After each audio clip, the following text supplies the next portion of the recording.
What's up YouTube, JM Comics here.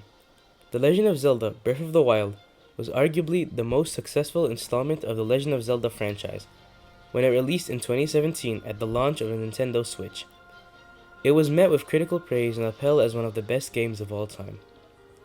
In 2019, a sequel was announced, and fans were clamoring for more information. But come 2020, and Nintendo revealed a spin-off to hold people over, Hyrule Warriors Age of Calamity. Age of Calamity was met with positive reviews and notably praised for its cinematic cutscenes, a huge leap forward for the Legend of Zelda series. Even now in 2022, the sequel to The Legend of Zelda Breath of the Wild, revealed a few months ago to be subtitled Tears of the Kingdom, has not released yet, but is slated to come out on May 12, 2023. While Breath of the Wild and Age of Calamity were both amazing games and I personally adored them, they had their flaws, and areas where each trumped the other. So here are 10 things that Tears of the Kingdom can learn from Breath of the Wild and Age of Calamity. Before we start though, remember to like, subscribe, and comment down below your hopes for Tears of the Kingdom. Also, these points are not in a particular order. Without further ado, let's get right into it. At number 10 we have weapon durability. This should not surprise anyone. One of the biggest criticisms of Breath of the Wild was the fact that every weapon besides the Master Sword would eventually break if overused. This fact did lend the game the interesting mechanic of forcing the player to constantly switch between weapons on the fly, but it was still really annoying. At least giving players the option to upgrade a weapon to become permanent would have been appreciated, but alas, Nintendo did not go in that direction. Adding non-breakable weapons besides the Master Sword into Tears of the Kingdom would work better than it even would have in Breath of the Wild, as most players have already played the first game, so have already been forced to try a bunch of weapons, so they'd now be given the freedom to pick the weapons that they'd like to stick to, based on the first game. If weapon durability were to remain, then at the very least a crafting system of combining weapons together to potentially make a permanent one, somewhat similar to the weapon combining in Age of Calamity, would be a great alternative that fixes the most notable flaw of the first game. The hookshot.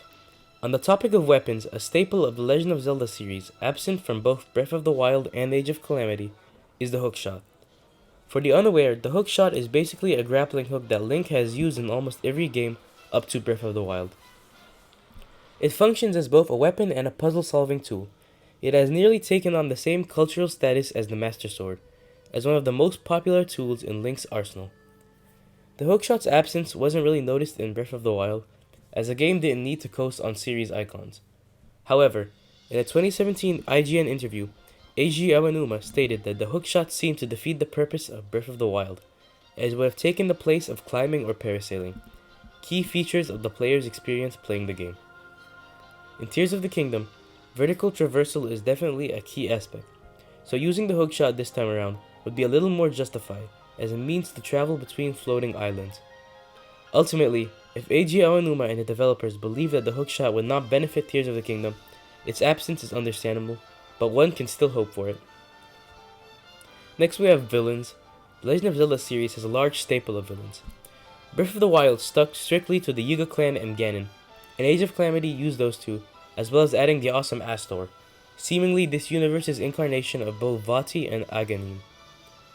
The Yuga clan and their leader Master Koga, as well as his second-in-command Suga, are very well developed in Age of Calamity, even given redemption arcs of sorts. Ganon in Breath of the Wild lacked any sort of personality, functioning more like the beastly version of him seen in the earlier games, when he isn't referred to as Ganondorf. Tears of the Kingdom can learn more from Age of Calamity than Breath of the Wild in the villain department, hopefully adding more reimaginings of classic Zelda enemies, or creating completely new ones.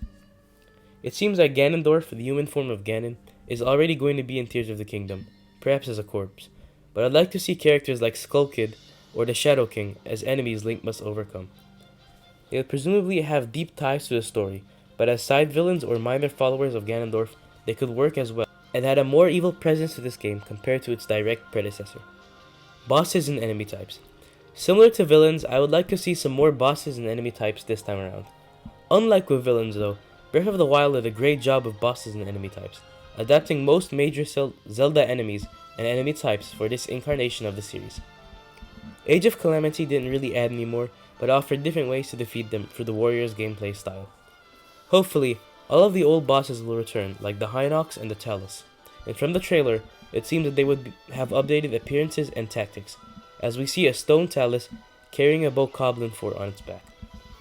New boss types would be appreciated, like the Dead Hand or the Re-Dead from Ocarina of Time. They could also just be normal enemies as well. An adaptation of the Poe would also be interesting. If they wouldn't necessarily have to be an enemy, they could function sort of like Koroks, with you having to chase them down for a collectible. Speaking of Koroks, Korok seeds. No. Just no. While I call weapon durability Breath of the Wild's greatest flaw, I may have been wrong, as the sheer amount of Korok seeds is unreal. Even after collecting them all, you only get a piece of poop, which is worthless. I found the Koroks to be a lot easier to handle in Age of Calamity, and found all of them in that game, since there were only 134 versus Breath of the Wild's 900. Koroks themselves are also mildly annoying. If these god-forsaken creatures return with more seeds for you to collect, then hopefully the number will be dropped down to at most half, 450, but preferably like 200. The best case scenario would be for them not to return at all, and maybe the Skulltulas from Ocarina of Time, Majora's Mask, and Twilight Princess could replace their role, but be way less plentiful. I honestly do not see a possibility that Nintendo brings back the 900 Korok seed count for the players to collect in Tears of the Kingdom. Story. Probably the best aspect of Age of Calamity was its focus on story. Its use of cinematic cutscenes, its twist-filled plot, and its characterization of the denizens of Hyrule were all very epic and made a great case for cutscenes and story to get more attention in the next Zelda installment. With Skyward Sword getting a Switch port recently, Nintendo Switch owners were given even more of a taste of what an epic Zelda story could be like for the next Zelda game. The first trailer for Tears of the Kingdom was an extended cinematic of Link and Zelda trekking through a cavern, so hopefully that is an indication of a larger focus on story in Tears of the Kingdom.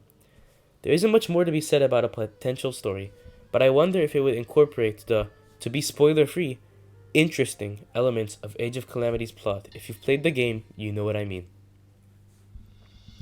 Dungeons. The biggest deviation Breath of the Wild took from the traditional Zelda formula was getting rid of traditional dungeons. The divine beasts and shrines took their place, but many fans were clamoring for actual dungeons. I was not one of them, as I thought the divine beasts and shrines sufficed, but a lot of really hardcore Zelda fans were upset. As such, Tears of the Kingdom should incorporate some actual dungeons. In the trailer, the underground cavern could possibly be the first dungeon of the game. If they do bring dungeons back, I think they should really focus on making each dungeon feel distinct and have a different theme, like possibly an element or an enemy clan.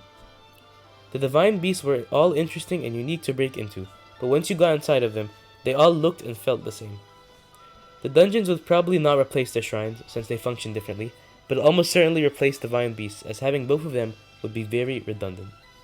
The dungeons could also be split into mainline and side quest ones, with the mainline ones having bosses at the end of each, like the Blight Ganons with the divine beasts. Transportation. In Breath of the Wild, the player had many options for transportation, like gliding, swimming, horseback riding, or climbing.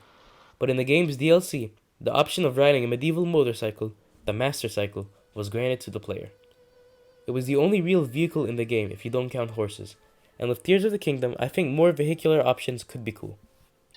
Nintendo certainly shouldn't go overboard, lest the map becomes too easy to traverse, but maybe a post-game unlockable would be interesting, and wouldn't affect the main game all too much, like the Master Cycle.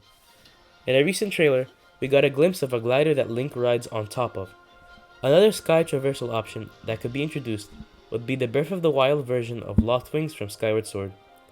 These giant birds are iconic and cute, and would fit the game's focus on the sky.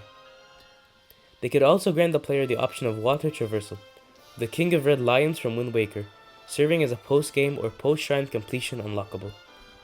Additionally, the option to ride a boar would be really funny. A bigger focus on Princess Zelda.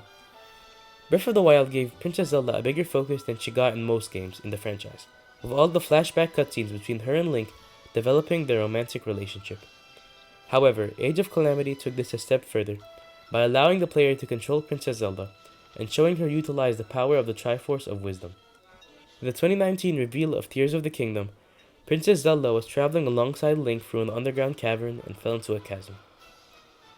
Perhaps the game could offer moments where the player gets to control Zelda as she tries to escape this chasm or fend off Ganondorf until Link arrives. Even if she isn't playable, she would hopefully have a big, or at least as big, a focus as she had in Age of Calamity, because this is arguably the most interesting version of Princess Zelda that we've ever gotten, only rivaled by Skyward Sword. Even if she doesn't appear as much as I'd want, she'd still almost certainly have her awesome moments throughout the game. Also, quick theory here. Since the game is titled Tears of the Kingdom, maybe Princess Zelda dies after falling into the chasm and becomes a ghost aiding Link, like she does in Spirit Tracks. And finally, a new map. Both Breath of the Wild and Age of Calamity share the same map of Hyrule, which makes narrative sense. But Tears of the Kingdom would be the third game to reuse this map of Hyrule. It was awe-inspiring the first time, as we marveled at the scenery for the first time ever, and fun the second time with the warriors mechanics.